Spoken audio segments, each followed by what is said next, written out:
Hello Colour World judges, thank you so much for taking the time out of your busy schedule to watch this video. I'm going to be entering the Colour Communicator Genius category. So my name is Paul Watts and I'm a salon owner, UK hairdresser, but also international platform artist. How I love to communicate my colour to my clients is by using different methods and different industries to really excite them. So let's talk about one of my biggest courses for Joico, Barista Artista. That was a course pulling in coffee tones and coffee colours, being able to excite clients and communicate in a way that clients could already envisage that colour before it was actually going to be developed. So when a client comes into the salon, the first thing which is paramount is a consultation. And I've got two tools which are absolute must when it comes to any colourist doing any work on a client. So the first one is the colour consultation kit. This is something that shows them the level of their hair where we're going to achieve it or where we're working from, but also underlying pigments. This is something which is massive. Being able to bring this to life and show clients what we have to work through to achieve that look is something that they've never seen before. So the second tool that I love to use on a client's consultation to make sure the colour communication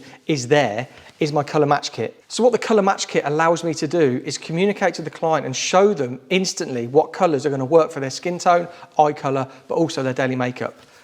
We just pop this around their face to see if that works, or does that work? Being the first UK hairdresser to hit 100,000 subscribers, to get that play button from turning what I do behind the chair into a separate entity in business that creates much more revenue than I ever thought it could, that's got to be my biggest achievement. Until next time, I'll see you soon.